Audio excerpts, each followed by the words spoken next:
When, in the course of human events, it becomes necessary for one people to dissolve the political bands which have connected them with another, and to assume among the powers of the earth a separate and equal station to which the laws of nature and of nature's God entitle them, a decent respect to the opinions of mankind requires that they should declare the causes which impel them to the separation. We hold these truths to be self-evident, and that all men are created equal, and that they are endowed by their Creator with certain unalienable rights, that among these are life, liberty, and the pursuit of happiness. That whenever any form of government becomes destructive of these ends, it is in the right of the people to alter or abolish it, and to institute new governments. The history of the present King of Great Britain is a history of repeated injuries, all having in direct object the establishment of an absolute tyranny over these states. In every stage of these oppressions, we have petitioned for redress in the most humble terms. Our repeated petitions have been answered only by repeated injury. A prince, whose character is thus marked by every act which may define a tyrant, is unfit to be the ruler of a free people. We, therefore, the representatives of the United States of America, solemnly publish and declare that these united colonies are, and of right ought to be, free and independent states, that they are absolved from all allegiance to the British Crown. And for the support of this declaration, with a firm reliance on the protection of divine providence, we mutually pledge to each other our lives, our fortunes, and our sacred honor. God save our American states! God save our American states!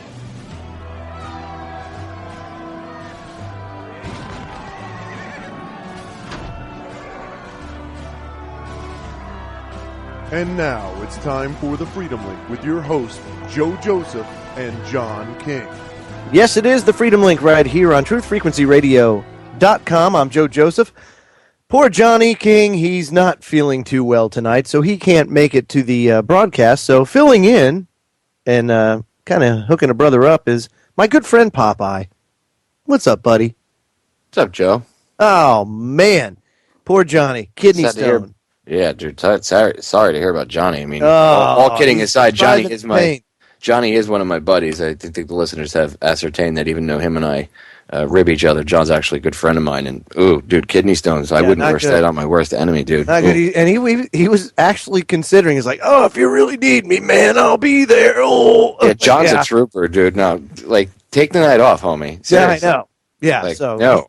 He's on the at least on the couch or on the bed now, trying to get some rest. But, you know, I've got a great way to expel the kidney stone for him. And hopefully he's listening right now, because this will probably make him, shoot it out like a bullet. McCain considering seeking re-election in 2016. I mean, what? Are you crazy? But he's trying to keep his position as senator for another however many years. Is he? Really? What a scumbag. Hanoi John? Why do people vote for this douchebag? I don't know. Seriously. Yeah, he says he's considering running for another term in 2016. Good. I'll make sure Bill Dumas's movie gets. I've already played the audio. I guess I'm just gonna have to. I've already uploaded it to YouTube too, but I'm gonna have to promote it more, because that's the movie, The Missing Presumed Dead, about the America's POWs, and you learn the truth about John McCain's time as a POW. Yeah. He broke his arms from torture. No, he broke his arms because he didn't pull his arms in plane when he ejected like a dickhead, like you're trained to as a pilot. Oh, I thought he broke his arms due to torture. No. Oh, he made like 40 videos for the North Vietnamese communist propaganda videos. What? 40? I mean, I can understand maybe one or two under threat of death, but 40? 40's pretty good. Yeah, that's like a season. It was like 38 or 40 of them, but it was like some astronomical number like that. Like, really? You're like, dude, it's a whole season. Yeah, he says, quote, I'm seriously thinking about maybe giving another opportunity for you to vote for or against me in a few years from now. I mean, come on, dude.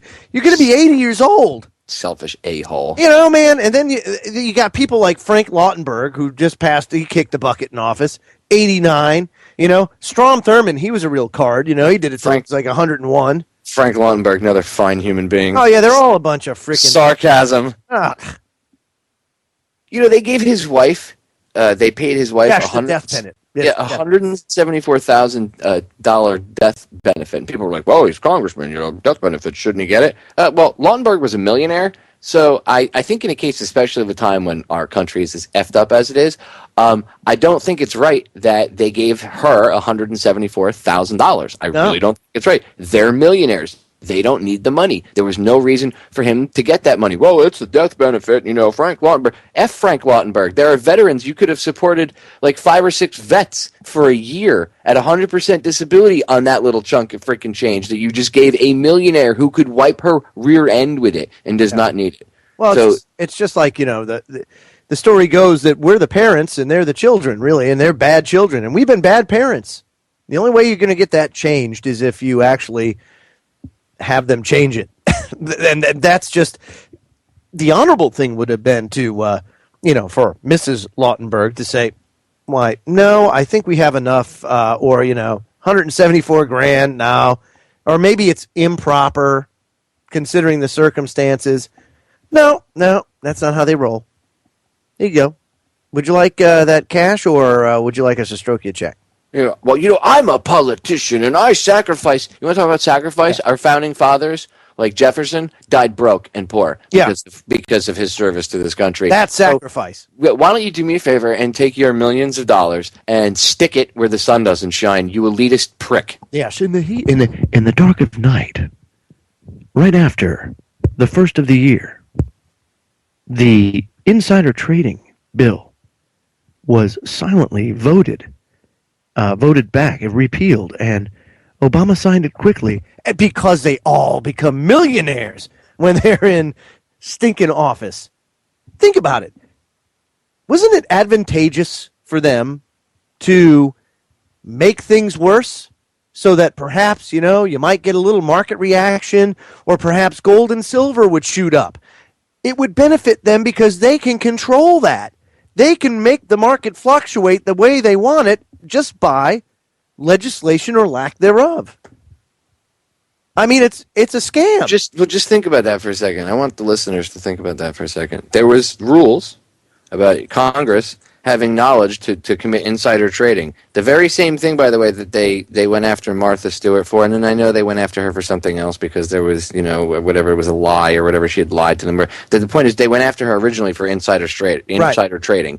They do it all the time. If you did it, me, anybody else, we would be in jail for 20 years, have to pay millions of dollars in fines, yet the very people that make the laws that say, hey, you have to abide by the laws that we make, do not abide by the laws themselves. They make themselves exempt. How is it that you can go to jail for insider trading, but they're allowed to do it? And they're the ones that make the rules. Does anybody not see the conflict of interest? Hello? Absolutely. Doesn't take a freaking rocket scientist to figure this out. I'm sorry, it doesn't really take a rocket scientist to figure it out. No, it doesn't. No, it's frustrating after a while. Look at Mr. and Mrs. Pelosi. Go look at their investments. Look at what they're doing. I mean, you want to talk about somebody that lives high on the hog. I mean, woo! But all because of her political connections and because of who she is in Congress and because she can change things and do things and will capitalize on that position. Now, I don't know, but I would say that I would at least hope that there were people out there that were men or women of honor that wouldn't do that because it's improper. But you find out that more times than not, that just is not the case. It's unbelievable. No, it's not unbelievable, Joe. Well, I mean, I say the same word myself. Unbelievable. But I know. Okay, let's try this one. I got a better one. Is it really unbelievable anymore? I mean, now that's to the point where they're like, wow, they pass bills without even reading them. No, they don't do that. That's unbelievable. No, not anymore. It's not. All right. Well, hey, I got a line from a famous movie that your brother was in.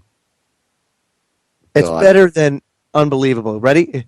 It's inconceivable Yeah. Moron. That's how we need as the new press secretary. That guy from The Princess Bride. I love that movie, man. We need him. We need that character to replace Jay Carney. Oh, that would be just awesome. Did you see him leave a press conference today? Just ducked out of a press conference. You know, it just. Why would he have to answer questions? That guy's just slime ball. You know how many reporters have jumped ship from being reporters and gone over to work for the Obama administration, Jay Carney included? Oh, I know, a ton. Ugh. They just had another one. It was on Drudge Report. I saw that. Mm-hmm. Yeah. Just come on. Come, you few, you weary few. But no, the media doesn't lie. No, hey, and of course we got Ben Swan scheduled to come on at 9 p.m. Eastern, and hopefully we can gain some insight as to, how bad it really is. Oh, dude. I mean, as if we can't He's one of the only honest journalists out there. Like, I give that guy credit. He left his job. Like, he had the opportunity to stay there. It's not like they were like, you're fired. Oh, no, he's doing great. Yeah, he had the opportunity to stay there. I mean, obviously, there was, hey, focus more on local stuff. Stop talking about some of this bigger, national stuff. And he said no. And he left. I mean, he chose to leave. He took that huge step. Dude, that takes a brass set of balls. Yeah, ginormous. Especially in today's day and age, because you don't see that usually in the media. Usually these local people, they want to get on Fox or CNN. They want to be that next, Rick Sanchez, the guy that he used to be on CNN. Oh, yeah, I remember that piece of work. Yeah, he was a local guy down here, and then he went up to CNN, and then he got fired from CNN. You know who was local here? Who? Ed Schultz. Oh, was he? He's from North Carolina? He's from Norfolk, Virginia. That guy's a douche. Yeah, I mean, it's right here, Hampton Roads area. Epic. But he never acted that way. That's the thing. He was a news anchor. That's what he did. I mean, he was a regular news anchor? He was a regular news anchor sitting behind the desk with a woman next to him. Like a nobody. Like nobody, like he was just a news anchor. No reporter, no op-ed man. Just a news anchor. Did he ever pull this crap? No, that's why when I heard Ed Schultz, I've heard that name before. And I saw him, I'm like, wow, that's Ed Schultz. Next thing you know, I'm like, whoa, that's Ed Schultz. Holy crap, man. What happened? Wow, I didn't know that. Well, that doesn't surprise me, though. It doesn't surprise me at all. Look, dude, that's why Rick Sanchez was great when he was on CNN, because he was like the comic relief. He made my job easy. I used to come on air and be like, you guys got to hear this clip, because it was just like he would open his mouth and put both feet up to the knees in it. And then the only thing that he said that was somewhat honest was when him and Jon Stewart were having a little tiff back and forth, and he was on a radio interview, and he said something about the Jews run the media or something to that effect. Not even like the Jews run the media, but hinting at that, I guess you could say. And that was it. He got fired. That was then. You didn't hear from him for about a year and a half, and then he just popped up on the local neocon radio down here on the Clear Channel crap. That's unbelievable. Yeah, now he's doing an afternoon. We had this like Uber neocon troll a-hole there in the afternoon slot for years, and then he just disappeared one day, and Rick Sanchez popped up. And you should hear him, dude. It's the worst radio show ever. His callers actually spur me to do, like, when I go and do ranting shows. Remember last week I did a show about how people have no idea what the Affordable Health Care Act is. People have no idea what the debt ceiling is. They absolutely just do not know, especially when it comes to the debt ceiling, right? And I went off on the debt ceiling for a while. Yeah, that was because of one caller into this guy's show that I happened to hear while I was driving. Because between him and the caller, I was like, I'm getting retarded just by listening to this. This is what they're pumping out over the airwaves. That's unbelievable. Yeah. Ugh. That's inconceivable. But I didn't know Ed Schultz was a... he was a news anchor. That's all. That's why it kind of blew me out of my mind. I was like, wow. Some of the like, I'm pretty good at video, but I just don't have the time to do it. Like, some of the people that have more time and like are way better at video editing than I am should take like his old stuff. They should find his old stuff from when he was like a news anchor. I can't remember. It wasn't Wavy 10. It was I think it was Channel 3. They should put like the two videos next to each other. I would do some researching. Like, what happened to Ed Schultz? Like, what kind of Kool-Aid was he fucking drinking? Oh, man. I mean, well, to me, it has to be all shtick. I just either that or he had no precedent. I didn't see. All of a sudden, he just comes out as a raving lunatic on the airwaves. You know, but before that, he was just a news anchor. You never know it. That's why it's shtick. Like, I don't do, like, people that know me in real life, I am the exact way I am on air right now, talking to all of you and Joe, that I am in real life. Yeah, same way here. You know, what you hear is what you get. Exactly. There is no shtick on my radio show. I don't do radio shtick. No. I got another bombshell for you. Now, this is a good one because I was rather pleased that I saw this when it broke today. How a federal judge is allowing a lawsuit that could stop Obamacare dead in its tracks.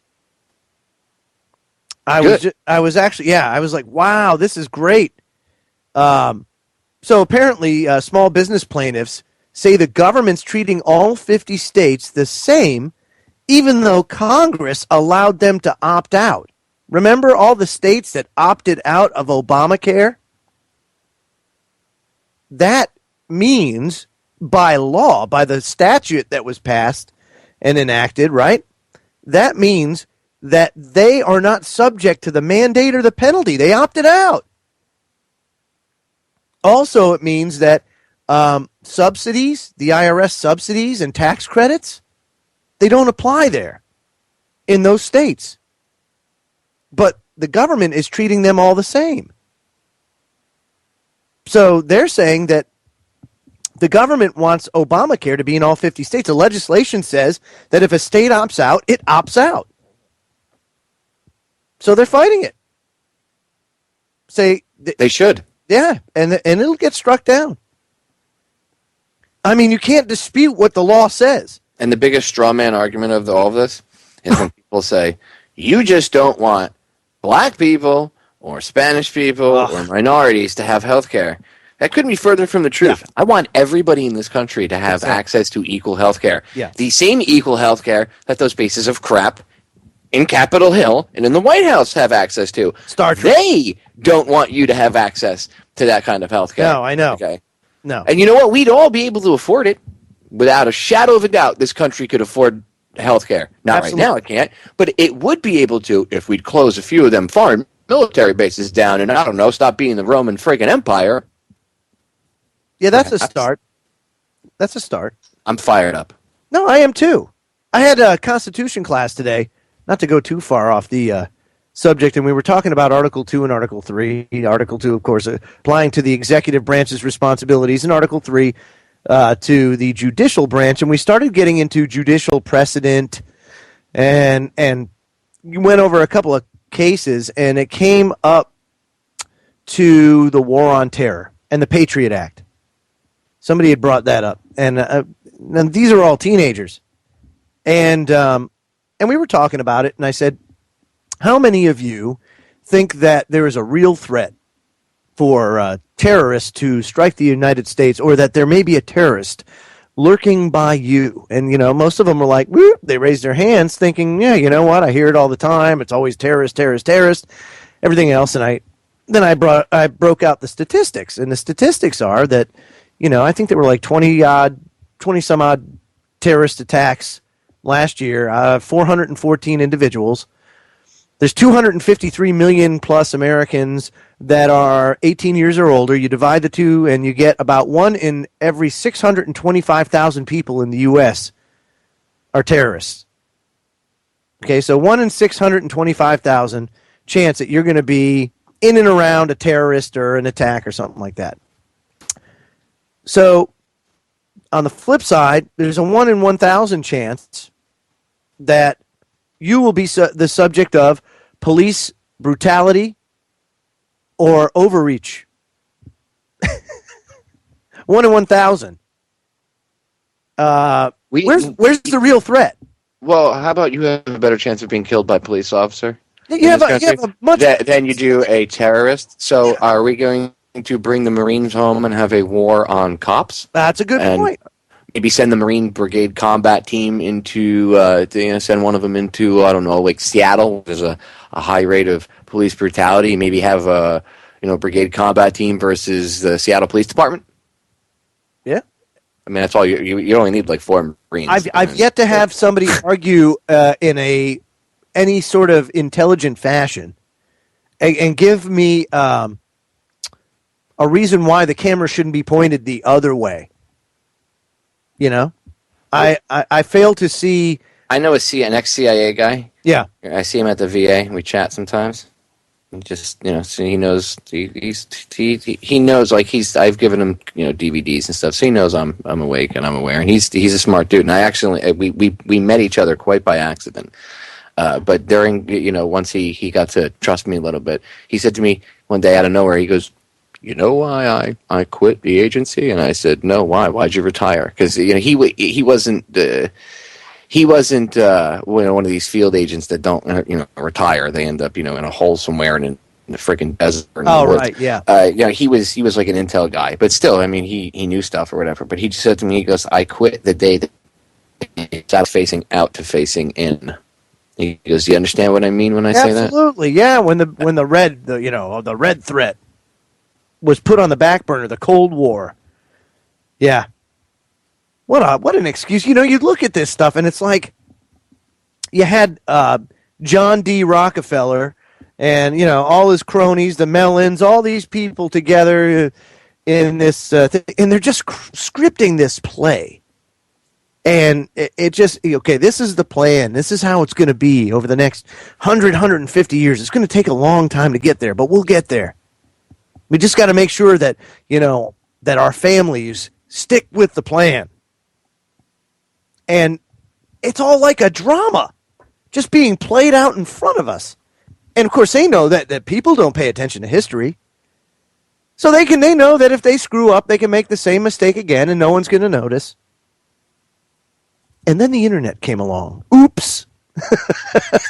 Yeah, they didn't really pay the internet much mind until about 2008. That's when they started to realize, wow, this thing called the internet's not good. And by that time, people were using it for years already to wake people up. But before that, you really didn't see much attention paid to the internet. It was more of the Wild West than it is now. That's right. And of course, now, because independent media has been right so many different times, especially when calling out false flag attacks or making people aware of the actual truth of a situation vice the propaganda that you get on the mainstream media.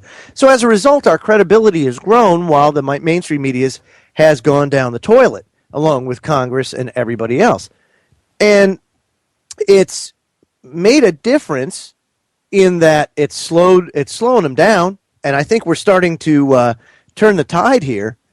But it also means that they're going to ratchet it up because they know that time's a wasting, and every major move, if they make a major move, is going to be noticed and called out as soon as it happens. And look at Syria. Well, what did Brzezinski say?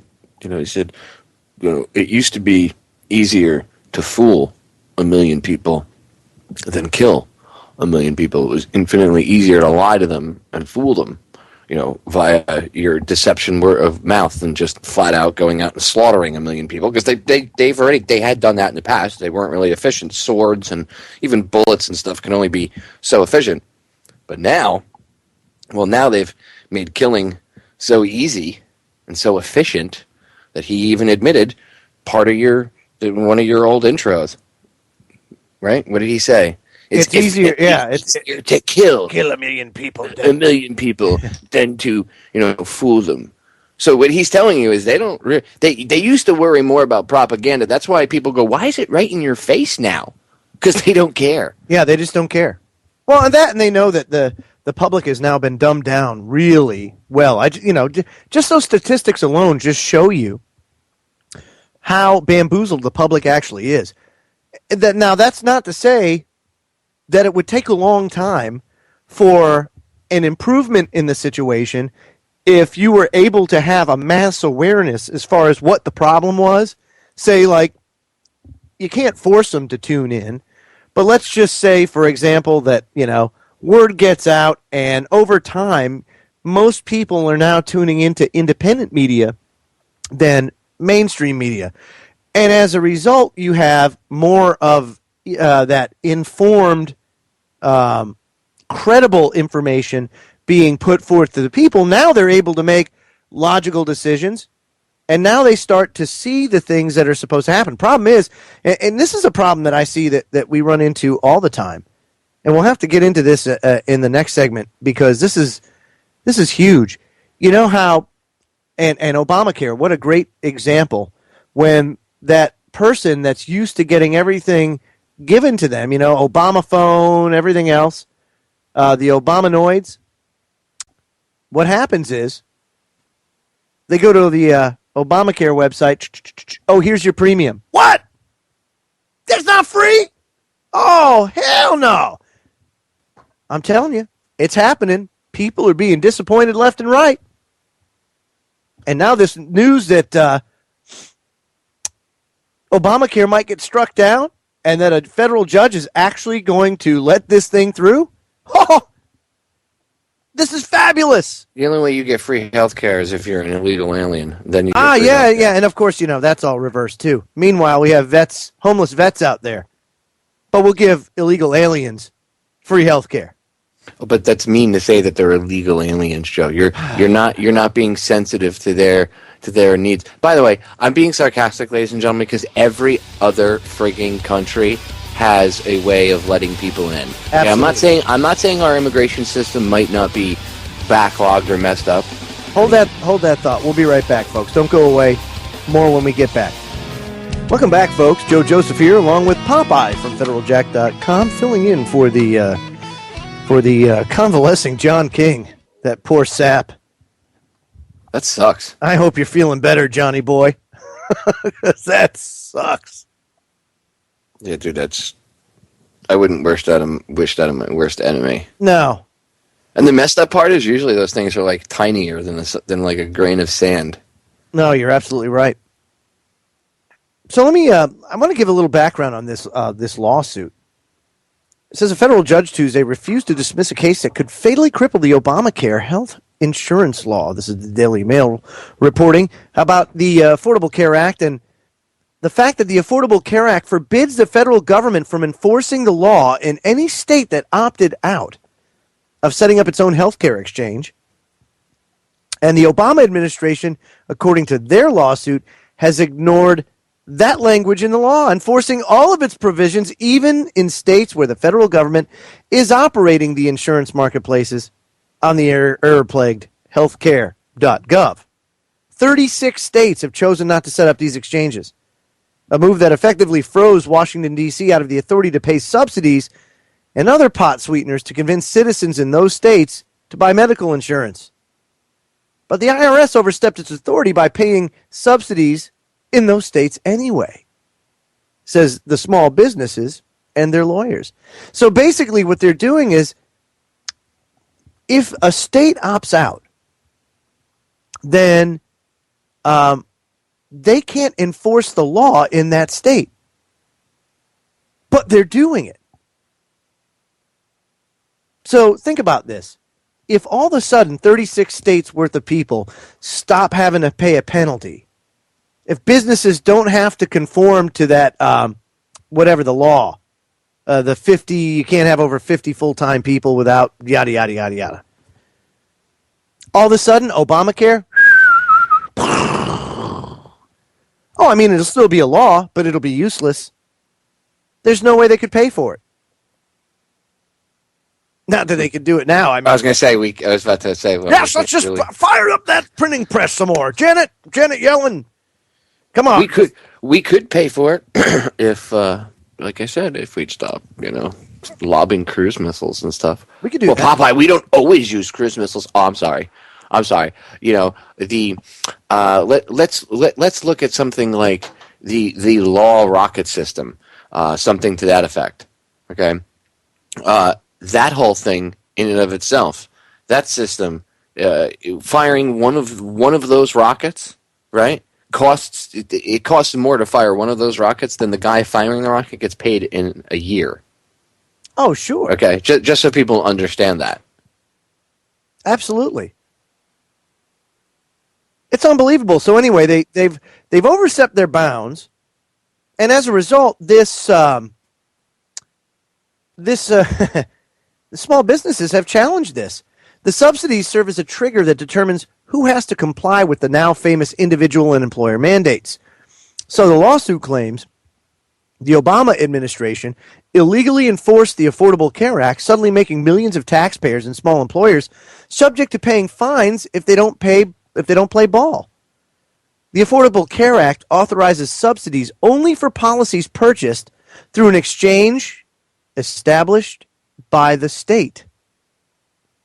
A different section of the law empowers the federal government to set up its own exchanges for each state that chose not to establish one. But government lawyers have argued that Congress made clear that an exchange established by the federal government stands in the shoes of the exchange that a state chooses not to establish. The Treasury Department, they contend, has reasonably interpreted the act to provide for eligibility for the premium tax credits for individuals in every state, regardless of which entity operates the exchange. But that amounts to the federal government ignoring the letter of the law. And without those subsidies, the employer mandate isn't triggered. And that could make the entire Obamacare system unsustainable. So if this lawsuit is heard and successful, then what happens is now Obamacare will lose a great portion of its funding or its revenue stream, and it won't be able to sustain itself. The American people aren't going to be for incurring more debt than we're already getting. It's just not. It's not going to happen. I don't care how many people you have climbing the walls. It's just not going to happen. So, I think that we need to put our support behind movements like this and let these small business people, and I'm gonna start searching out the names of the people that are suing and see what we can do to help, see what we could do to raise awareness. Get them on. Get stuff going. Yeah, get them on. Get them on as guests and just talk about it. Yeah. How does this affect small businesses? How did it handicap you? You know? One of my favorite things, dude, is to just go and start conversation. And I do sometimes, I do things just to start. Like yesterday, I posted a status update specifically for the purpose of, I knew that when I posted it, I was going to cause, it would be like kicking a hornet's nest. But I did it because I wanted people to at least engage in conversation.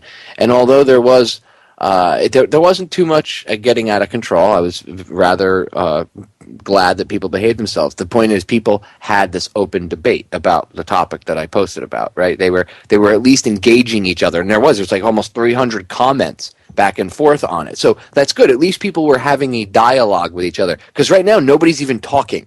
So my goal is to do things to get people talking.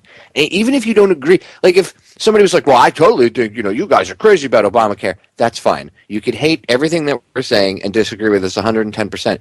But having people on and being able to expose you to more than just the propaganda party line, being able to expose you to people that are really on the ground being affected by this stuff, that's important. Right. And believe me, I'm not, as much as I would like to be an anarchist, I'm really not. And I'm just not. I mean, I am, but I'm not. I've got leanings, but I'm not. I don't want to see anybody go without health care. I don't. But this ain't the right way to do it. Okay, when the health insurance industry writes the legislation, they're not going to be suffering. And judging by the rate increases and the benefit decreases that we're seeing across the board nationwide, you can see why they are just loving Obamacare. So, I mean, these are the things. We have to get behind these people when they do it. When they have these lawsuits, what do you need? Let's get it to them so that we can put to rest this BS. A good thing has come of this, though, I have to say. We brought this up, Dr. Pujo and I brought this up last night about there's a doctor, and I can't remember because he had a funky last name, down in South Carolina that has now said, nope, not taking insurance anymore. You want to come and see me? It's $45. That's it. $45. Period. End of story. That's it. Why? Well, if you need vaccinations, if that's the way you roll, guess what? You go to Walgreens, you go to Walmart, you go to any pharmacy. They have them there. I no longer have to keep them here on hand. Then, of course, there's the insurance billing. Not only are you paying people for data entry to do all your billing, but you also have to pay on average about $6,000 a year in licensing fees to use the insurance company's billing software. I mean, they're even making money off of doctors like that. $6,000 a year, really? I mean, there's a lot of overhead that gets cut out when you don't deal with the insurance companies. Speaking of vaccines, as I'm sitting here talking to you, I'm going through my mail because I multitask. I have, I've told you that when I was a kid, they said I had ADHD. Whether or not it's made up or not, my brain does things at like 100 miles an hour. So I was going to say more Rain Man-esque than anything. Yeah, well, I guess probably, maybe, gotta go to Kmart. Yeah, did you just get done watching Judge Wapner? 400 Oak Street, gotta go. You know what's messed up? Where my father, when I was a kid, my father used to live over in the west coast of Florida. Yeah. And where he lived, in the city he lived, the Kmart in the town was literally the same address as the one in Rain Man. I was like, that's kind of interesting. Anyway, I know, weird. As I'm sitting here going through my mail, speaking of vaccines, yes, they spent more money on the secondary flyer because they send vets, that any vet that knows what I'm talking, that is in the VA knows, if you have a doctor's appointment, they send you a reminder letter now. A couple weeks beforehand, hey, don't forget you have a doctor's appointment, which is cool. How do you forget? Well, I mean, I live at the VA. I was going to say, you're there every day. I mean, right. But no, you can forget, dude. When you have so many doctor's appointments, you're like, oh my God. So of course it's in black and white. At least they didn't print it in color. I'm sure they did once or twice and probably got bitched at. But a full black and white, like full page flyer, and it says, protect yourself and the ones you love by getting your safe and free flu shot at the VA today. And then it's got a picture of a guy blowing his nose. And then, all the information for the local VA hospital here. But it just, they spent more money on this than they did literally printing out because the rest of what I get is this little crappy, like, quick printout, hey, you have an appointment, here's your reminder, blah, blah, blah, blah, blah.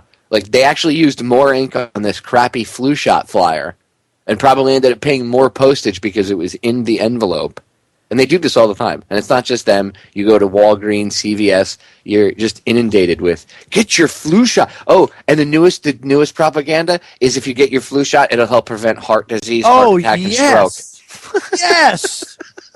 That's right. It's like that one medication that will help you with your restless leg syndrome, but don't worry about it if you just end up coming to and you're in a casino after just getting promiscuous sex with the side effect is promiscuous sex and gambling. What? What? Are you kidding me? How do you make a drug where the side effect is promiscuous sex and gambling and you don't know you're doing it until all of a sudden you wake up and you're like, what the hell am I doing in Vegas with a hooker? Wow, what am I doing? I know, it's crazy. What the hell are you doing? So, yeah, I mean, you're right. That's great. Yes, I'll get this. And your flu shot stays crunchy even in milk. I mean, it probably does with all that squalene in there. It's more like an oil slick. I mean, you might as well just, little right off the Valdez, right there. Right there. Yummy. Oh, speaking of, right, what do you think about this crocodile crap? What kind of jackhole? Because it just shows up out of nowhere. Okay, but what kind of jackhole would do that? Like, purposely, from what I'm hearing, is a lot of people that are getting this stuff. They're not getting it on purpose. A lot of it's like heroin addicts, and they think they're getting heroin, and they're not getting heroin. Obviously, they're getting this stuff. Because I just can't picture. I mean, although people do smoke and however else they ingest, snort crystal meth, and that stuff is like. A lot of that is made in, I don't care what Breaking Bad says, not all of it is made in super cool underground laboratories, okay? Most of it's made in some hillbilly's second bathroom. Oh, dude, if that. I mean, really. That's clean. the hillbilly's bathroom, at least the hillbilly knows he's got to put his tuchus somewhere in there at some point in time. Yeah. Let me play this sound clip. This is a quick little overview on Crocodile.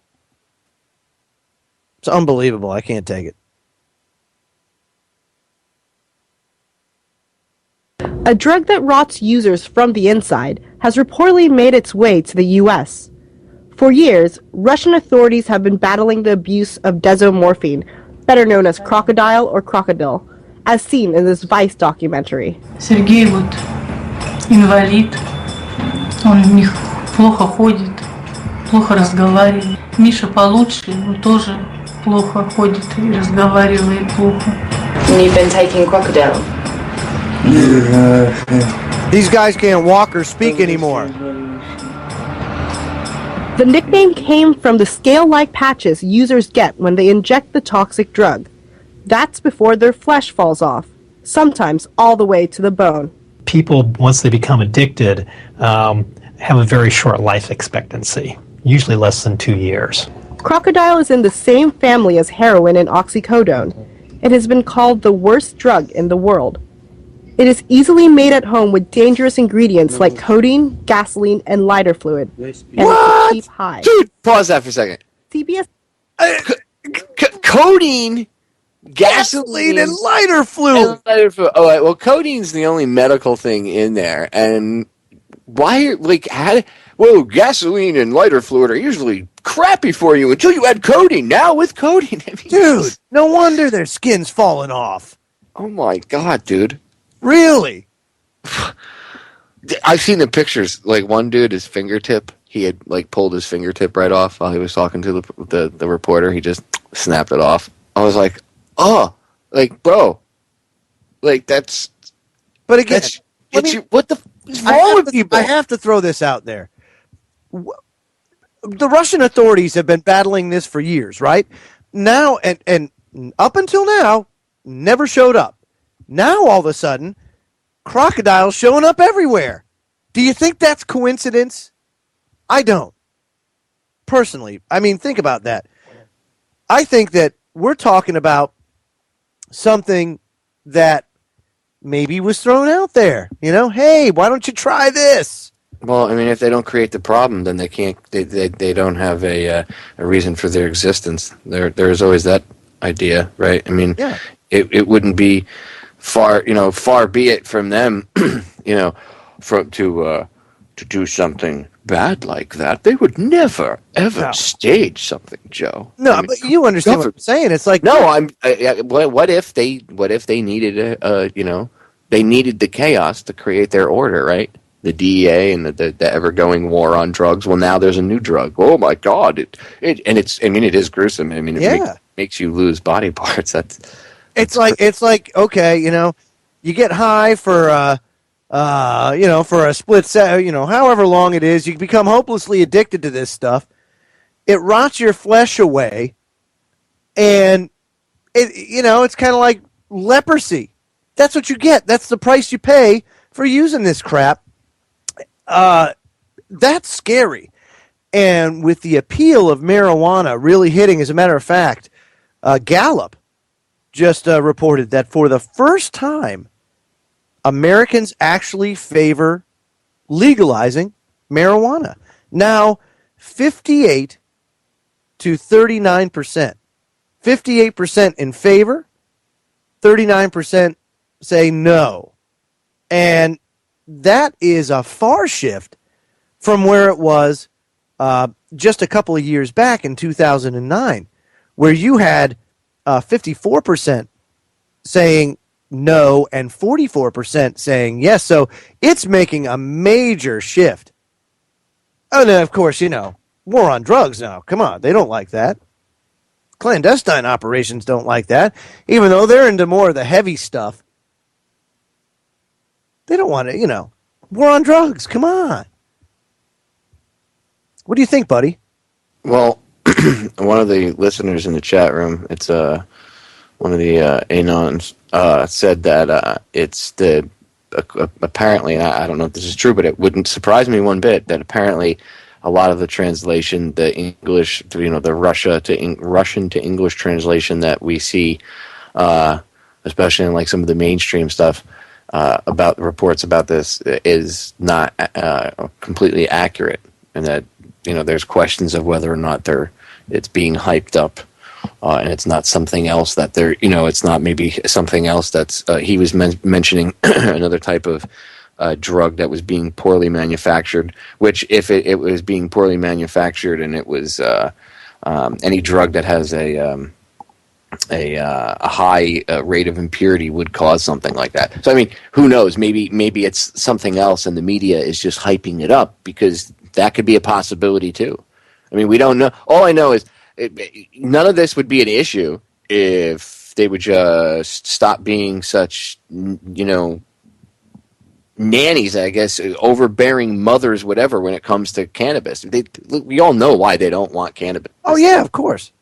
But medicine, it would literally put the cancer industry out of business. It would, or put a huge dent in their money-making abilities. Building materials, fuel, food. I mean, people don't want. There's a lot of things you could do with cannabis and hemp, and they don't want you to do that. It does. The hemp seed could be turned into. Oh man, the possibilities! You could make it fuel. Yeah, you could fuel. You could make ethanol with it. Think about the four basic things: food, fuel, medicine, and building materials. All from one plant. What do they call that? Matter of fact, I saw that. I saw a couple of houses made out of hemp. It was pretty impressive. The structural integrity, it was very, very solid. Very solid. I forget what they call it, like a hemp brick or something like that.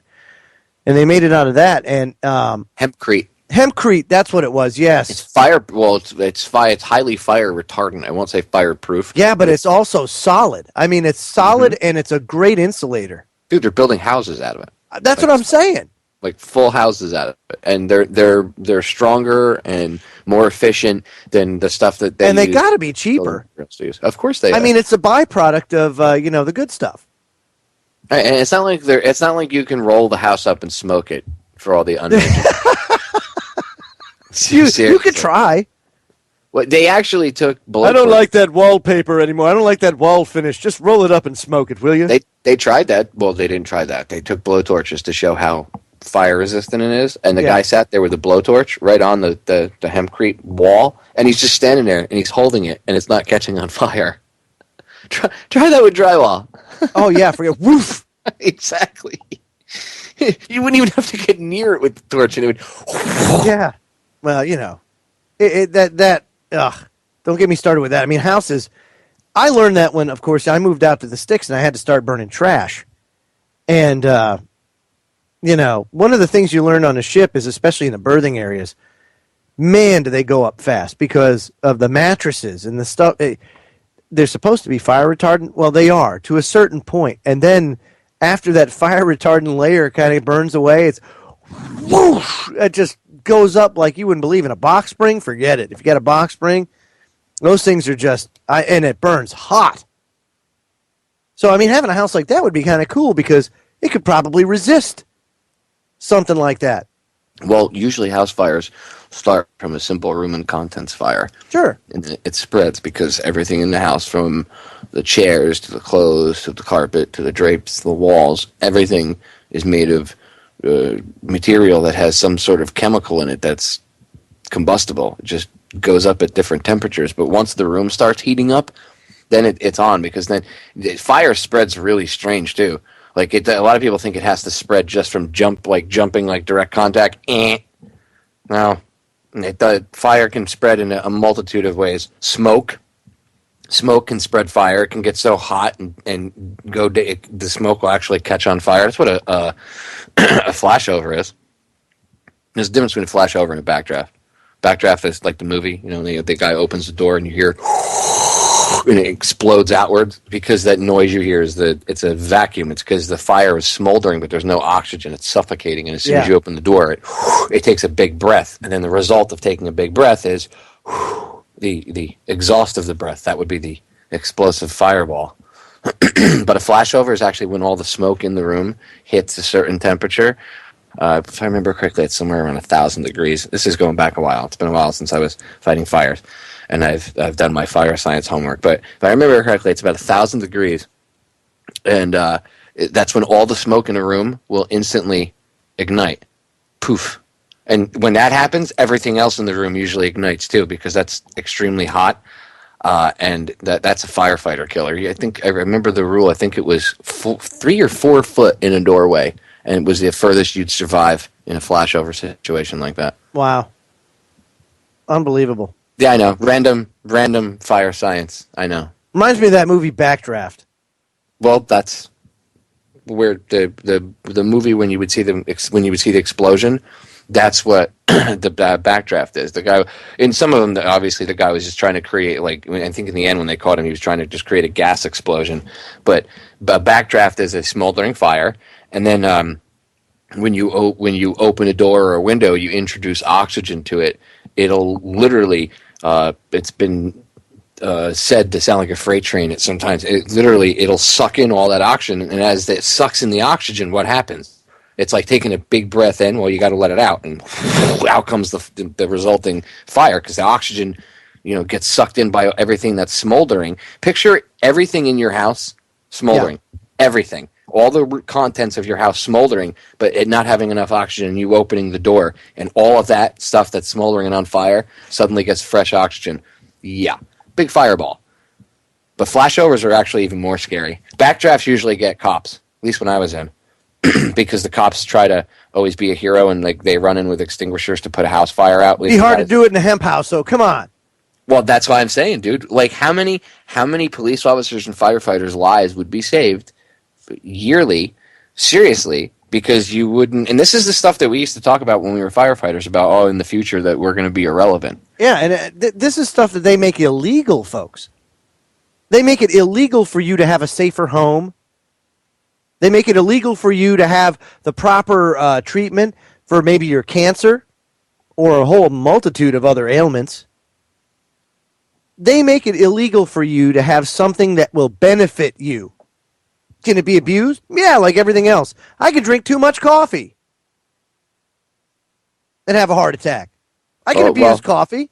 Well, yeah, you can, and according to the DSM-5, that's now a mental illness. Oh, that's great. I'm not kidding. Drinking too much coffee is now a mental illness. Unbelievable. That's crap. It's not. And the withdrawal symptoms, the reason why is because you experience withdrawal. And they say, well, that's a psychological need. No, withdrawal is a physiological need because your body's become addicted to whatever chemical you've been ingesting, you a-holes. That's right. Wow. Unbelievable. We're going to break, folks. When we come back, we'll see if Ben Swan's going to pop in. If he is, great. If not, we're going to get into the mainstream media bit. And so much more when the Freedom Link returns right here on the Truth Frequency Radio Network. We'll be right back. And it is that while the lethality of their power is greater than ever, their capacity to impose control over the politically awakened masses of the world is at a historical low. Namely, in earlier times, it was easier to control 1 million people. Literally, it was easier to control 1 million people than physically to kill 1 million people. Today, it is infinitely easier to kill 1 million people than to control 1 million people.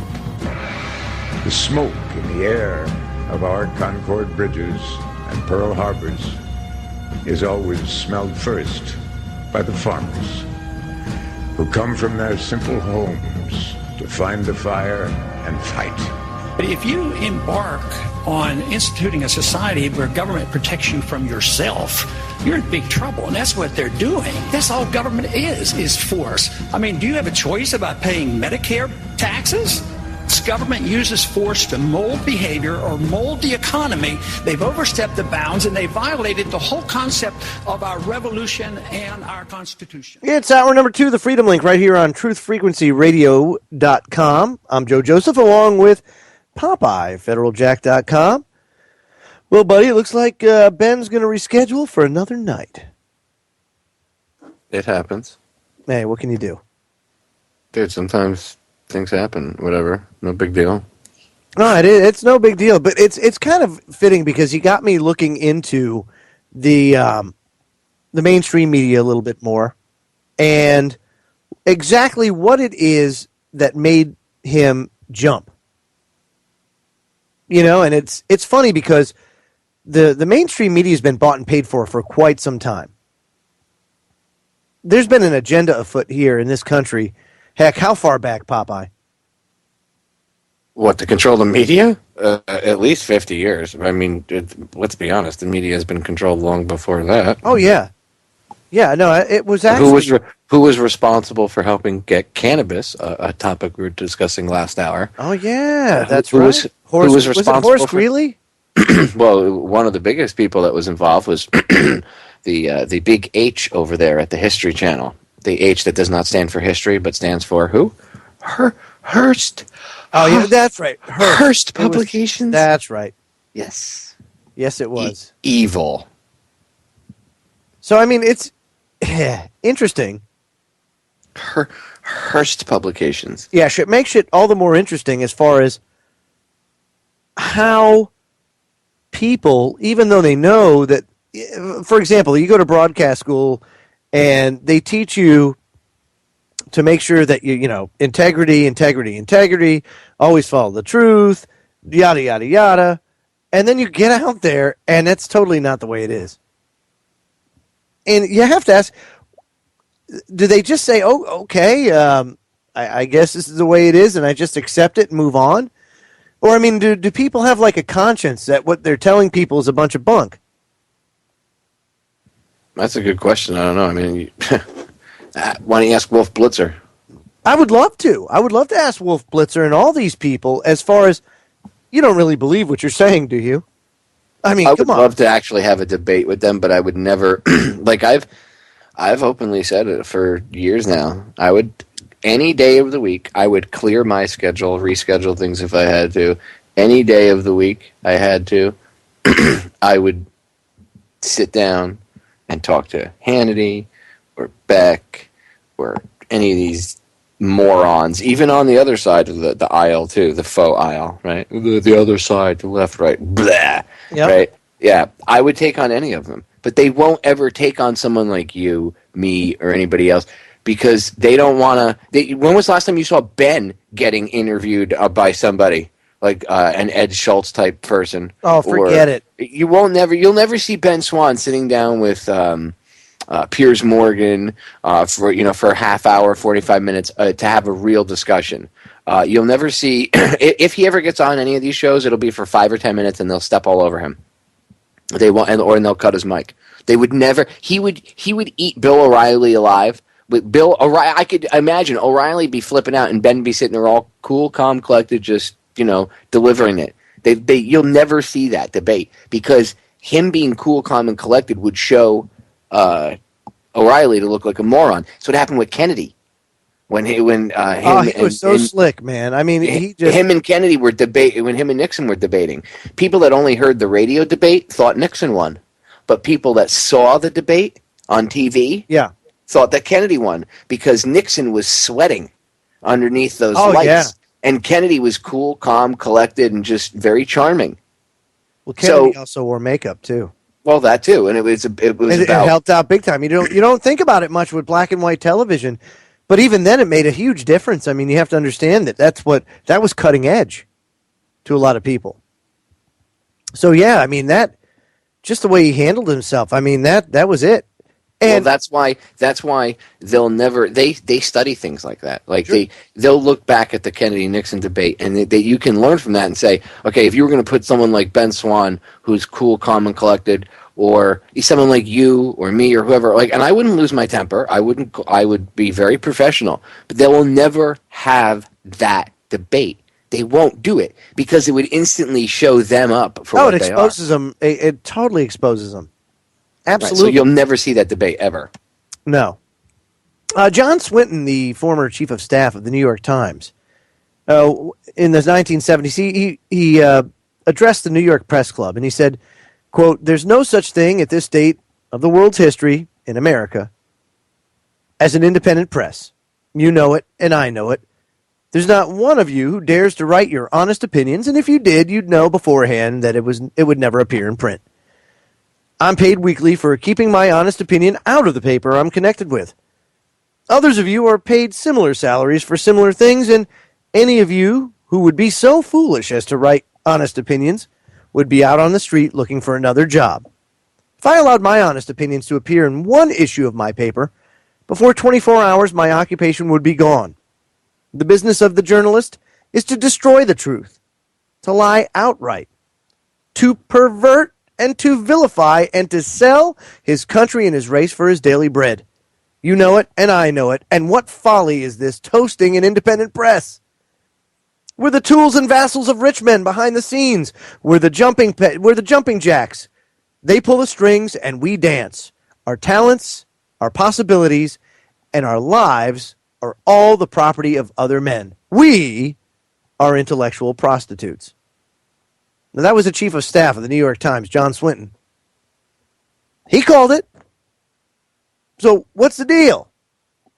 Yeah, and how long ago was that? 70s. Exactly. 1974, I think it is. Exactly. But I mean, this goes back to 1917, as far as I can tell. But you see what I'm saying? I mean, they back then they had people that called that out. Now you don't have that.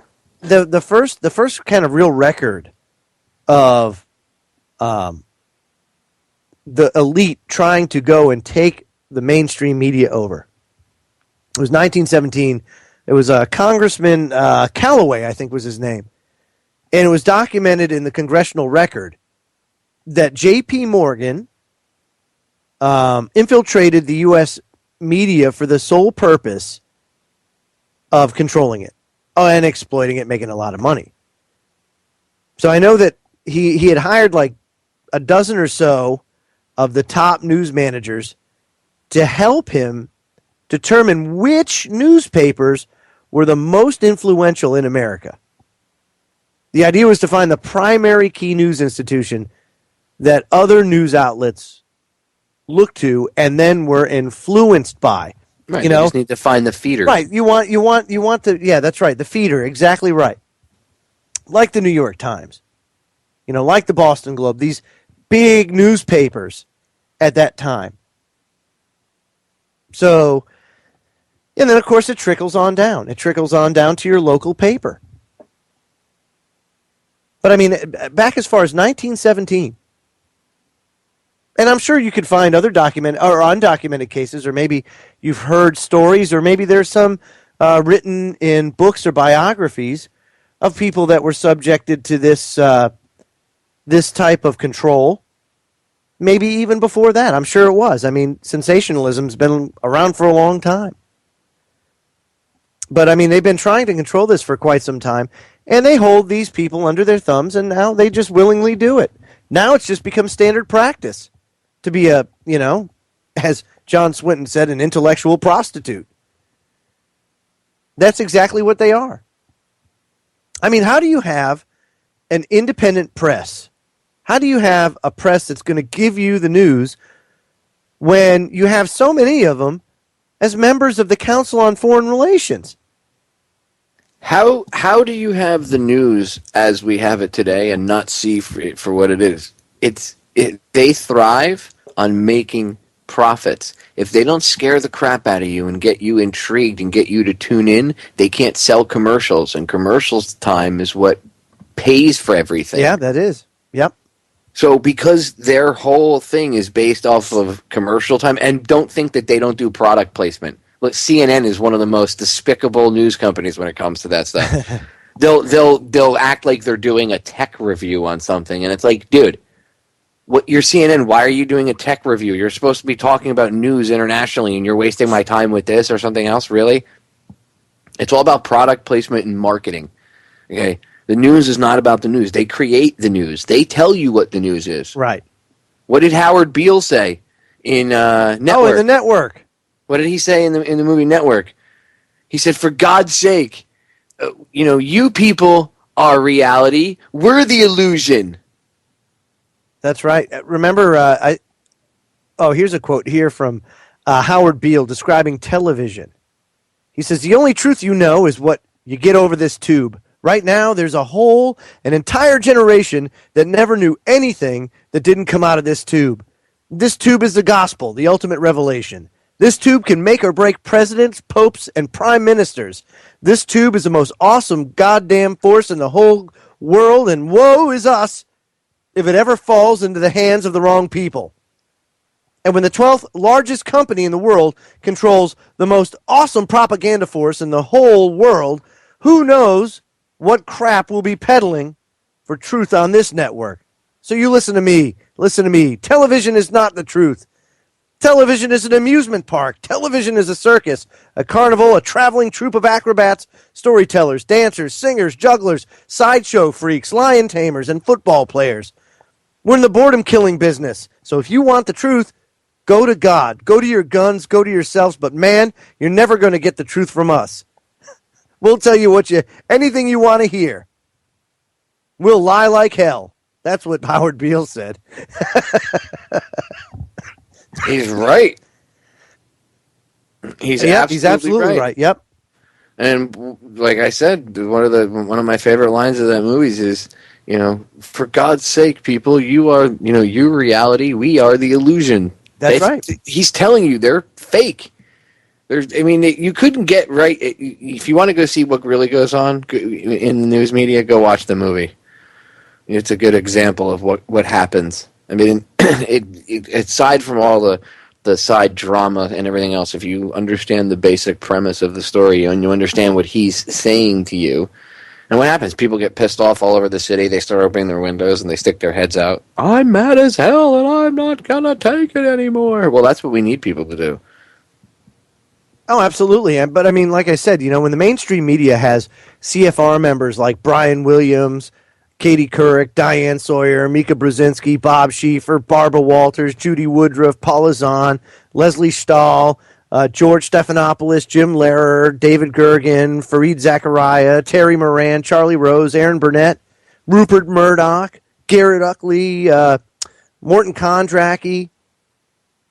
They're all members of the CFR. How do you expect to get news or anything unbiased from these people? They're in bed with them. They're in cahoots with them. If they have to tell you in their tagline that they're fair and balanced. Yeah. Oh, really? Thanks. But when they have to tell, you can trust me. Like, if you go to buy a car and the first thing a used car sale or a car salesman, whatever, says to you, is, "Oh, don't worry, you can trust me." Promptly do a 180, walk back to your vehicle, get in it, and leave. Okay. If they feel the need to, don't worry, try to say things like that. I don't know how to word it properly. Assuage their own guilt, I guess, maybe inside of themselves. They know what they're doing. They're like snake oil salesmen. Run, okay, just run. Look at Obamacare. Boy, what a train wreck. Yeah. I'm sorry. No, you're right. Yeah. Oh, man. Honestly? Yeah. The GOP did shoot itself in the foot with the government shutdown. Absolutely. They should have just been like, you know what? Hey, it's cool, man. It's your ship, baby. Let's focus on Obamacare. That's it. Right. You have the con. Let's have it. Here you go, Mr. Sulu. And Sulu would be like, I'm not controlling that. I have too much respect for myself. He'd walk away. Yeah, absolutely. Yeah. And then Jay Carney comes up to I'm the press secretary. I'll run the ship right into a wall. Sometimes, I told you so moments are the most powerful. Exactly. And you're right. I think the smarter thing to do, if they were into the smarter thing to do, would be just to let it explode. But I don't think that they want that to happen.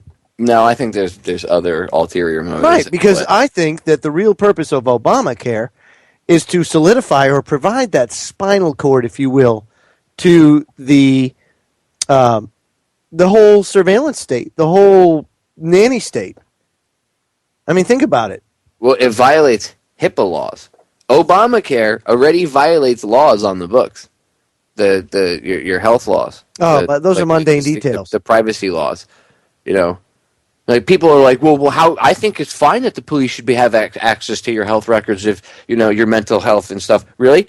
Okay. So, do you see a doctor and get Xanax, like once, maybe a prescription for Xanax once every 3 or 4 months? Well, yeah, but I only have anxiety. I don't have any mental health issues. Oh, really? Oh, I'm sure the local police would consider you to be a threat because you take Xanax and you have anxiety. Anxiety, yes, that's So a very you could- bad word. Yeah. Oh my God. Oh my God. Oh my God. Oh my God. Even though they probably don't have a clear definition of what anxiety is. I mean, the DSM-5 can't even clearly define what it is. That's why, like, this whole push for mental health and everything else, and that's what Obamacare is. Part of this push for getting access to health records and stuff, and link all that stuff up. This whole mental health slippery slope thing, and that's the narrative they keep pushing with all these shootings and stuff. Oh, it's almost like they get the gun rights people so pissed off that the gun rights people are like, you can't take our guns, you gotta have stricter mental health background checks. And it's like, do you realize what you're calling for? You realize what you just said, right? That's a slippery slope. Oh, yes, it is. And the road to hell is paved by good intentions. But what do you hear Gun Owners of America calling for? Larry Pratt. Larry, I'm not bashing him. Again, he's well-intentioned. Yeah, well-intentioned, nice enough guy. But I think all of them, because they don't understand, and it's not that they're ignorant, it's because perhaps some of them don't want to believe in the secret society aspect or how far back this stuff really goes. Right.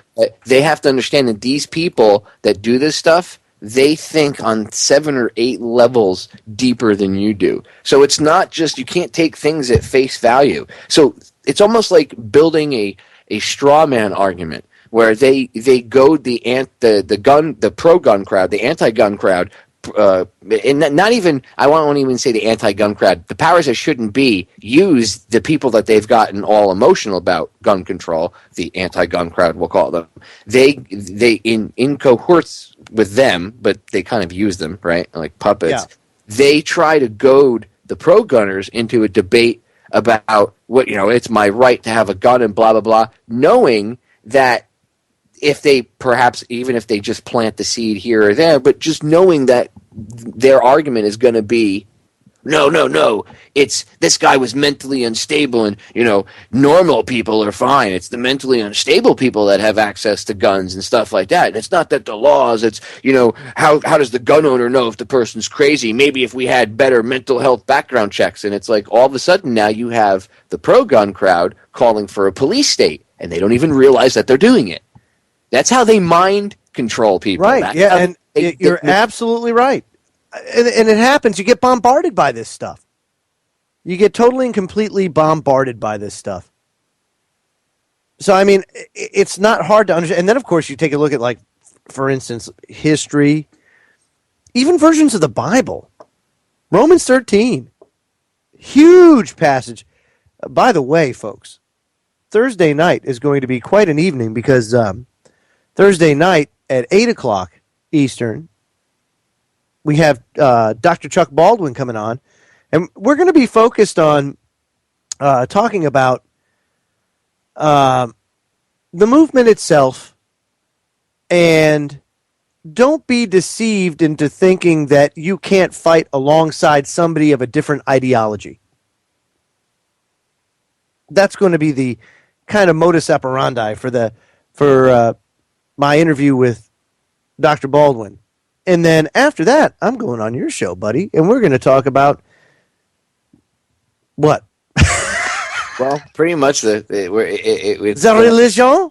Yeah, it's going to expand from there into like just, well, not, I don't want to say just religion in general, because that would take like 80 friggin' shows to do. But specifically, like, people and their hardcore ideologies. Yes. Although, by the way, I do find it ironic. Yes. Although, I don't know, maybe that's probably the misuse of the word ironic, because I think that there's ulterior motives. But I guess you could, if you didn't understand it, there could be ulterior motives. You would say that the Pope telling Christians that hardcore right-wing Christian ideology is a mental disorder. Weird, very odd coming from a Pope. Well, I'm saying that's the definition of irony, right? Yeah. Except if you understand that this guy's a Jesuit and they worked by deception. Yes. And this whole, like, everybody's like, oh, this Pope's much nicer. Well, yeah, because the last Pope was a Nazi youth and he looked evil. So a turd, a flaming pile of cow poo would look better than that guy. Okay, yeah. It's funny. It's funny you're bringing up Pope Francis, because what his demeanor is very in line with what Saint Malachi's prediction was as far as the last pope and what he would be like. It's very the pope. What's that? No. That's yeah. I mean, that's the. No, remember that everybody was, oh my God, because there was supposedly some black guy, and they thought that it was going to, for some cardinal from Africa, and they thought it was going to be him, and they were all worried about this whole prophecy or whatever. And then when this guy came in, they were like, no. But what if you think it in terms of like the black pope, like not literally black he's skin, first of all Jesuit. Jesuit, yeah, Jesuit, right? Okay, right. So in that case, yes, but let me read you what this is, because again, this is something very much akin to what his demeanor is like. But the last pope, Peter the Roman, who will pasture his sheep in many tribulations, and when these things are finished, the city of 7 hills, which is Rome, will be destroyed, and the dreadful judge will judge his people. The end. And here he is, right? This champion for the poor and for the needy, and speaking out against, capitalism and oppression and everything else. Here he is, kind of pasturing his sheep in many tribulations. Very much a different posture than that of any of the former popes, at least in my lifetime, where they were always a lot holier than thou, if you will, After all, they're saying is Vicarus Vili Dei, which stands for Vicar of Christ, or placeholder of Christ on earth, which makes me want to freaking laugh my... Well, it's like, wow. Do we need a separate building? Talk about delusional.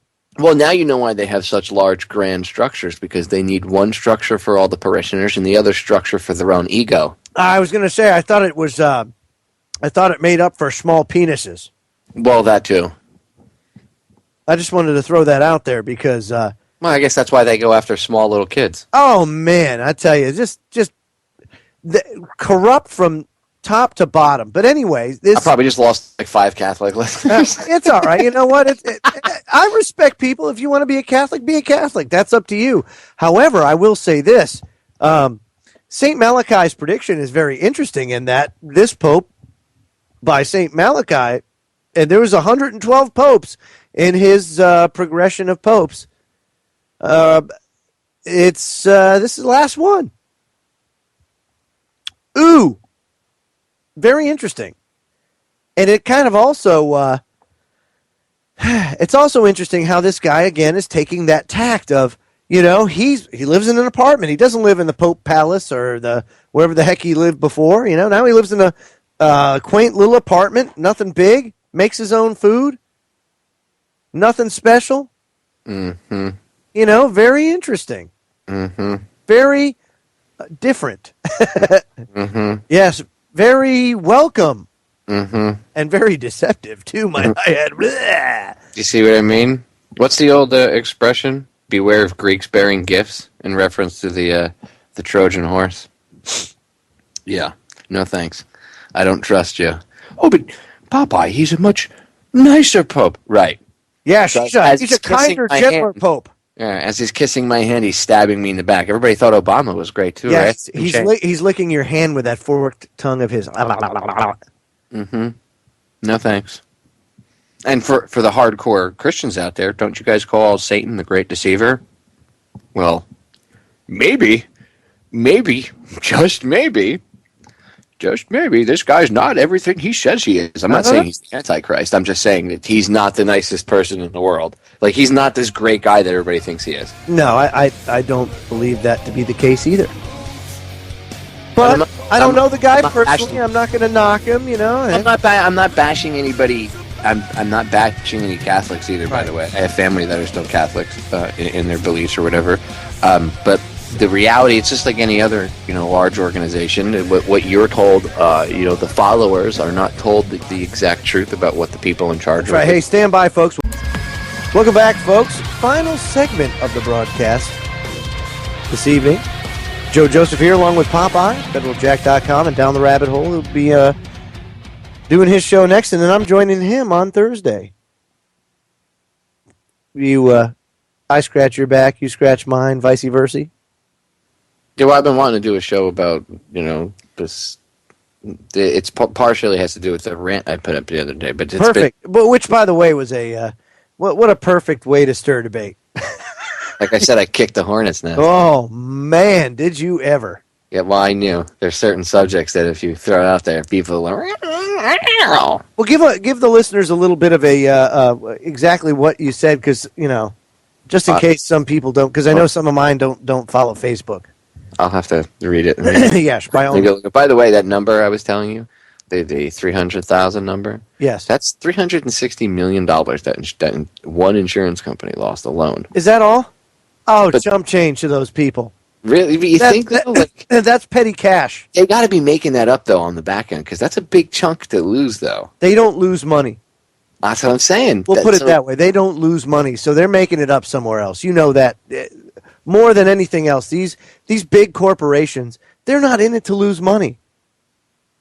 They're not like the mom and pop shop that struggle. What Joe and I are talking about is Florida Blue, which is just one insurance company down here in Florida, dropped 300,000 customers, individuals, not businesses, but individuals who purchased individual policies from them. 300,000 of them just got kicked off the rolls. 80% of its individual policies in the state got because of the quote-unquote Affordable Care Act. Even though the president told people that, hey, you're going to be able to keep your policies, don't worry. If you have a policy and you like it, this law won't affect you. Don't worry about it. We're just trying to give health care to people that want it. And all these people are racist and they don't like me because I'm black and blah, blah, blah. And everybody goes, oh, my God, we love President Obama. Oh, wait a minute. What do you mean I can't have my policy? What do you mean I have to buy higher-priced health insurance?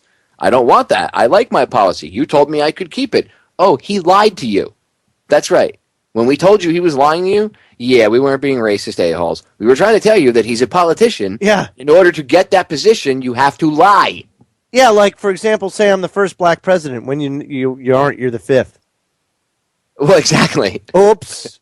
Like, how about reading a history book, ladies and gentlemen? Yeah. George Washington wasn't the first president of this country. He was the first president of the United States of America, under our Constitution, and the way things were founded for, that have led to today. But during the Revolutionary War, we had a president, and it wasn't him because he was in the middle of fighting battles. So George Washington was a cool guy, but he wasn't like Alexander the Great, where he was like, I will lead from the front. They stopped doing that a long time ago. So just so we're all clear. Yeah, I want to make this a point. John Hanson was the first president of America under the Articles of Confederation. By the way, John Hanson was black. He was also the first president. Oops. I guess we kind of didn't get that. Wait. So it's a double whammy. The first president of this country was also the first black president. Yeah, he had African blood in him. Oh, well, there you go. They actually had African blood in his veins. Oh, I guess that actually makes him more black than Barack. Yeah, you could say that. And I'm being sarcastic when I say that. I could care less about race. It just goes to show you that they're lying. Well, what happened was, though, is, in that time, a lot of slave owners at that time, they'd have relationships. They had interracial children and everything else. Sally Hemings. Yeah. I mean, a good old TJ. That's how he rolled. There's a reason why there's a lot of black people nowadays named with the last name of Jefferson or Washington or names like that. I'm not being an ass when I say that. I'm being serious. No, I know. There was one guy, he ran around saying, black dude, I think he was in Virginia or somewhere around there, a couple of years ago. I'm related to, just a couple of years ago, it's like 10, 15 years ago, I think. I'm related to Jefferson. And people were like, oh, shut up, no, you aren't, blah, blah, blah. He is. They did a DNA test on him eventually or whatever, and he is. Absolutely. I would totally and completely believe that, because that's real history. But you're not allowed to be taught that. No. You know, the fact that the first marriage license was brought about after the Civil War to discourage interracial marriage. So was gun control, first gun control policies. Yes, sir. Yep. All race-based. But I guess you don't know that, do you? Nope. And I mean, you could get more and more into history. So how much of an Uncle Tom is Alec, listen to me, Eric Holder, for going out and saying in the 90s, we need to brainwash people to hate guns and to dislike guns? Like, really? Like, do you realize the gun control laws that you're pushing were put in power to keep black people from getting guns, you idiot? Absolutely. Hello? But no, don't pay attention to that. Oh, man, that's a great way of looking at it. Absolutely. Because that's the exact... But again, he's being controlled. You know, he's drank the Kool-Aid. He doesn't even know that. No. If he, and you know what, honestly, if he doesn't know that, then should he be the Attorney General? Because does that really make you qualified if you don't even know basic history? Because this is like basic. This wasn't taught to me in school. Well, okay, I have to give credit. I had this one history teacher. She's probably dead now. This short little old fat lady, but she liked to deviate from the stuff in the history book, and she used to get in trouble all the time because she would teach us real stuff and she would encourage us to go read.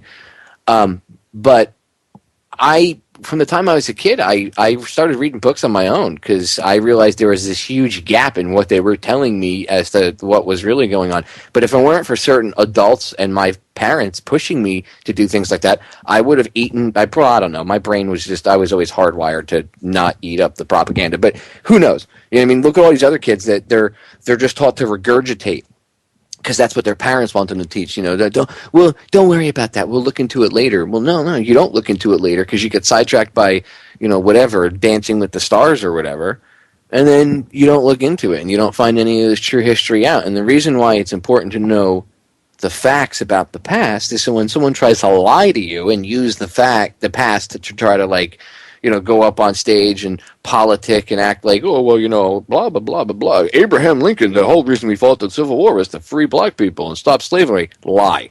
Yeah. Lie.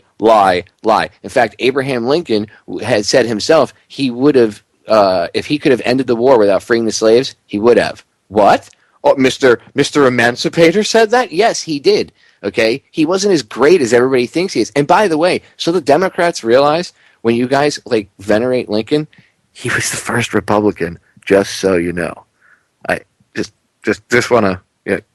He started the Republican Party. Don't trouble yourself with mundane details like that. But that's history. I mean, this is why this whole I'm left, you're right. No, we're all human, and that argument is that's right. It's a straw man argument. The one thing that he did get right, though, was interest-free money. He totally nailed that one. Oh, you wonder why they shot him in the back of the head. Gee, every president that seems to step up to the bankers gets shot. Garfield. Yeah, and I'm not saying that he wasn't a scumbag, but I'm saying that I think he saw the power that comes from having interest-free money and issuing your own currency. And so, you know, they were probably like, yo, man, that Lincoln, man, he's all right. You know what I'm saying? He's doing good. Everything's going to be just fine. Hey, what's he doing?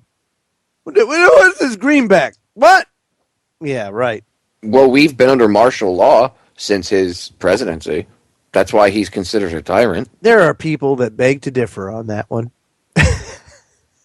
Well, there are people who tell me, no, we haven't been under martial. But if you go research it, they never... what was it, the 18th Amendment, the 14th? No, I forget which number it was. It was one of the amendments that it never got turned around. And that's because he got shot in the head. So Steve Stars and I talked about this. It makes you wonder if, yes, he was in on it maybe somewhat, or, he... for whatever they set it up without even him realizing that he would put something in place and then they remove him, get him out of the way. I don't know. I forget. It's horrible. I can't remember what it is, what number it is. That's now. What happens. Yeah, dude. Do you know how much information I have in my head? I'm having a little mind lock myself, so don't feel so bad. Do you know the amount of crap I have up in my noodle, like floating around? I should check the chat room. Usually the chatters come and save the day. Yeah. But this stuff is real, man. I mean, we've been living pretty much under martial law since. Well, case in point, you know. And the federal government has control over the states, do they not? How many times do you have to see instances of checkpoints? I mean, we have them here. Happen all the time. License and registration. What? What was I doing? I was driving down the road doing the speed limit. My lights work. I'm not swerving. Why are you stopping me? License and registration. You go see the sheriff, and he doesn't care about the Constitution. He cares about the laws of the state of North Carolina. And I'm like, oh, God, have mercy. What is this? What is this? I mean, seriously. That's why Joe needs to run for sheriff. I would. And then Ken Webb and myself will come out and be deputies for you. That'd be excellent. I mean, this would be the coolest county ever. And I could almost guarantee anybody that would imagine all the truthers out there that would relocate to my county. Dude, think about it. I would even push to have it renamed. I don't care. County. I don't care about history. About like we'll make it like Trutherville or something like that. You know. Then Joe will be called a petty tyrant or something. Yes, Truth Town. Oh my God. No, seriously, you should. I know you've talked about it. You should totally run for. You should totally run for sheriff, and then I already told my wife. She said it'd be fine if you became sheriff, and I was one of your deputies, and Ken was one of your deputies. It'd be fine. We could move up to North Carolina. She'd pack everything up just to do that. It'd be crazy. It'd be lunacy. You know, all of a sudden, no checkpoints, no. Of course, probably no federal funding, but who cares? I don't need. Well, that's all right. We'd figure out ways to get funding on our own, and you know what? We actually solve crimes. Like when there was robberies and stuff, we'd find out who did it, and you'd have like. It would be like the no BS sheriffs, seriously. Yeah, it'd be kind of cool. Yeah, dude, I wouldn't. How come you're not running speed checkpoints? Because that's lame. Because it's stupid. If nobody's complaining about it, why am I there? What happens if someone crashes and kills himself? Well, I guess they won't be speeding anymore, will they? No. It's called personal responsibility. Yep. Or what happens if they kill somebody else? Well, that is a danger, but, I mean, speed checkpoints really don't stop that because we still have accidents that kill innocent people every day. Exactly. All checkpoints do is give this false sense of security to the ignorant and make tons of money for these departments, which they shouldn't have anyway. So, yeah, you have bake sales. Pujo's chiming in. He just said, just load up on the MRAPs before you tell the .gov. Yeah, that's all well and good, but I won't need them. Maybe we would. We should just have it on hot standby in case we have to defend the county. You know what I mean? You know what you do? You fool them into like being Trojan horse them. You tell DHS, you're like, yeah, I totally need some money and some stuff for defense. For against terrorists. You just don't tell them you consider them to be the terrorists. And when you get the funding, you build walls around the entire county. Yeah. Like people are like, what the hell are you doing? You're like, dude, this is defense. You people are nuts. Well, everybody in my county likes this. It's the way it is. And we're gonna have we only have one checkpoint. Or a couple checkpoints at the entrances and the exits, through the city walls. What are you, nuts? You're getting isolationist. I'm not being isolationist. This just proves a point. Now if the government comes and knocks down my wall, that's an act of aggression. Why would you knock down my wall? I didn't do anything to you. I'm peaceful. I know. There's a community that they're trying to plan by a company called Citadel Arms. If you go to it's iiicitadel.com, they actually have a website. And what they want to do is do exactly that. They want to build a town with a big castle wall all around it. And that's awesome. Yeah.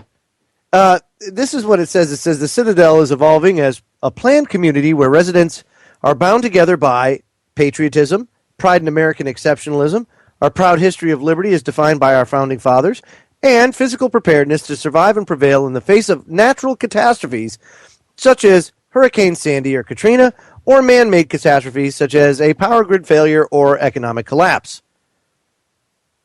That's pretty good. The Citadel is not your typical planned community where the developer's objective is selling cookie-cutter homes at the highest possible profit margin. The Citadel is not profit-driven. The Citadel is liberty-driven, specifically Thomas Jefferson's rightful liberty. I'm sure they'll get sued by the Citadel. Oh, I'm sure, yeah, because you discriminate.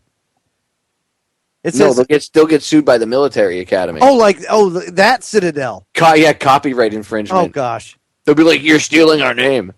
It says, really? It says Marxist, socialist, liberals, and establishment Republicans will likely find that life in our community is incompatible with their existing ideology and preferred lifestyles. I mean, that's kind of funny.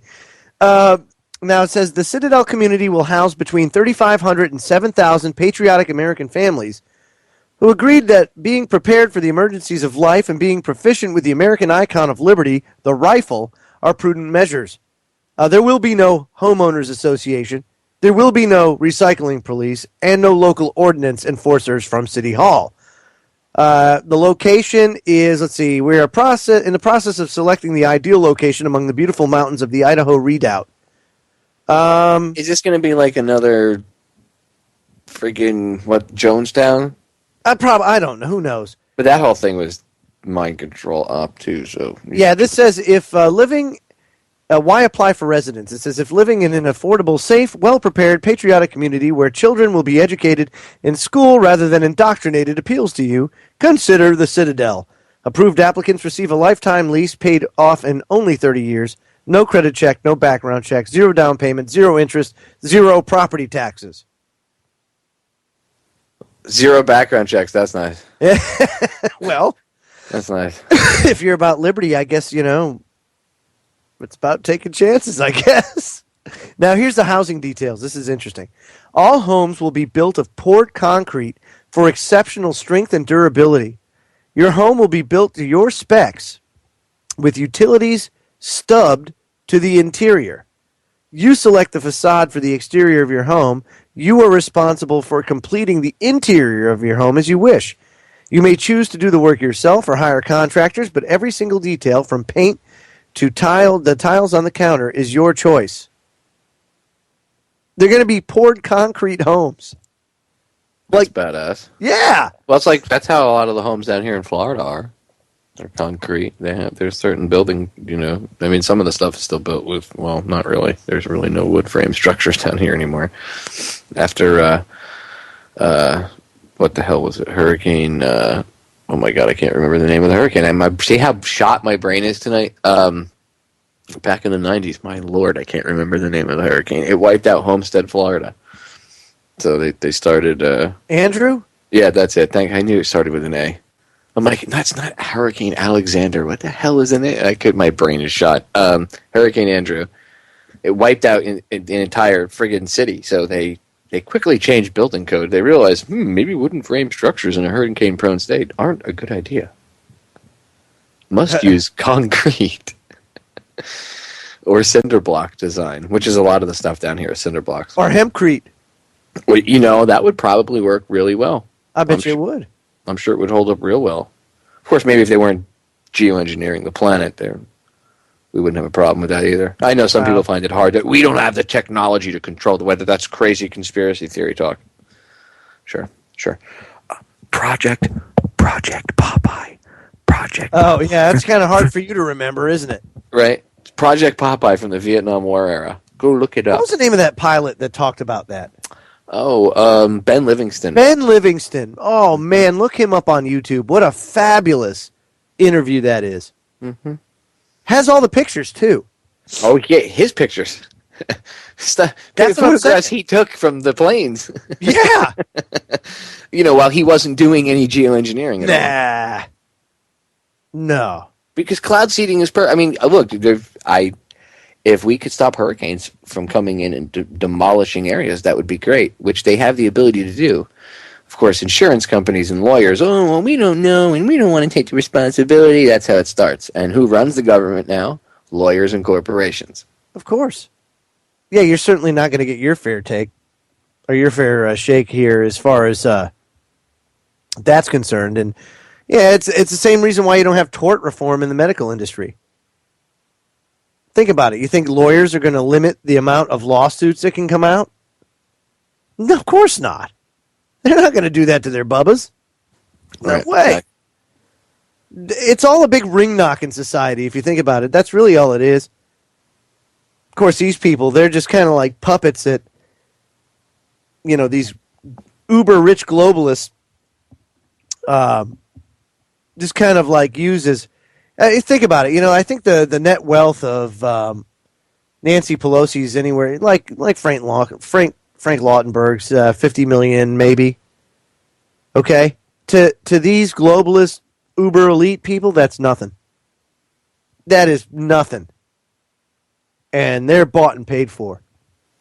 And how many other people are bought and paid for?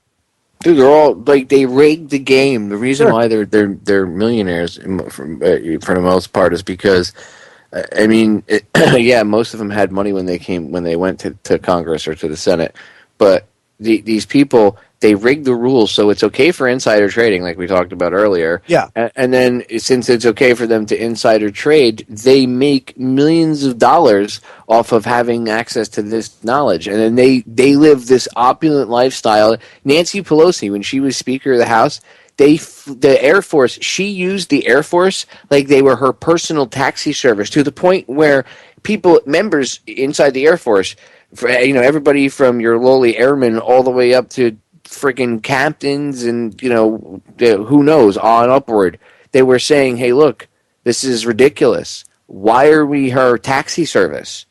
She's taking DOD equipment and flying it around, because she would have the Air Force take her up, and they would be like a flight, because she would fly from California to Washington and back every week. And it would be like a flying party. Everybody getting drunk on the 5-hour flight or 6-hour flight on the plane. I mean, that's what this woman and her friends would use our Air Force equipment for. Yeah, that's great. And we pay for it. Right. She didn't pay any of that back. Nope. Not a cent. And they're already rich. And she doesn't, I bet you she doesn't feel even the slightest inkling to do so. Nope. She would, honestly, it would probably, when people are like, I don't understand these people, you're right, you don't, because they are not like us. No. They are on a complete different page. It is evil on a scale that you can't even possibly imagine. They're scum. They're total scum. They are greedy bastards, and they want everything for themselves and nothing for you. And then it irritates me, and they're always talking about, well, we have to cut back. Social Security is going to have to get cut back. Why? Social Security is not an entitlement. People pay into that. Where's the money that everybody's been paying in? Oh, well, blah, blah, blah. No, not nothing. Where's the money that people have been paying in all this time? Yeah. Well, there's a lot of old people that, no, it's not the old people. Stop blaming people that are on disability or old people that are retiring. That's BS. Where's the money? Oh, you spent it, just like you did.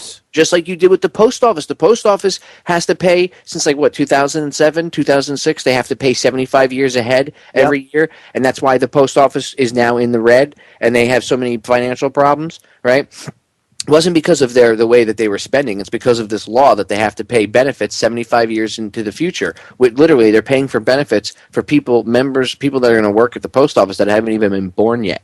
Okay, and when they put all this money, billions and billions and billions, I believe, if I remember correctly, the post office estimated that they overpaid by $75 billion into this account. Now, if they overpaid by $75 billion, you can only imagine what the hell was in there. Yeah, okay? Really. And I'm not a billion, not million, billion with a with a B. Okay, right. Billion, $75 billion, Joe. And when the post office went back to Congress to say, look, we overpaid this much, so can we at least get this much, back? It would really help us. Congress was like, yeah, there's no money in that account. That, yeah. And they're like, what do you mean there's no money in that account? And they're like, yeah, we spent it on other things, but we'll replace it when we down the road. Don't hold your breath. What do you mean you spent it on other things? Well, there's other stuff that had to get spent on. Exactly. Like what? Like wars. Exactly. And everybody goes, no, war's not a problem. That's not why we have such financial problems. Really? Really? Really? You know how much we spent on Iraq alone? Oh my gosh, trillions, Right. Trillions with a T, trillions of money of dollars that we didn't have. I mean, that's and look at what we did to them. I mean, the hell with I love now. DU, dude. Oh, The less man. conservative efforts now are like, well, we maybe about 500,000. BS. You also have to tally up the people that died before from the sanctions for 10 years and everything else. It's over 1 million people we killed. Yeah. For our little conquest into a sandbox. You don't hear about that here, do you? Nope. That would really piss the people off. America. It's unbelievable. And real quick, I also want to point out that there's a rights group now that is trying to bring war crimes. They're challenging the U.S. drone strikes in Pakistan and Yemen, or trying to bring war crimes against the U.S. So that'll be interesting, too. I mean, I'm sure nothing will come of it. But just keep paying attention to it, folks. But I'm out of time, and Popeye, you're going to keep on going. Keep on trucking, baby. Yeah, just remember one thing. What's that? At the end of World War II? Yes. The German people were the ones that bore the brunt of the responsibility for what the Nazi Party did. Everything was taken from them by the Allies. Literally, all their possessions were taken and given away because they didn't do anything. They sat back and let it happen. So just remember that. That's right. We'll see you again tomorrow night, 8 p.m. Eastern, folks. Have a great evening.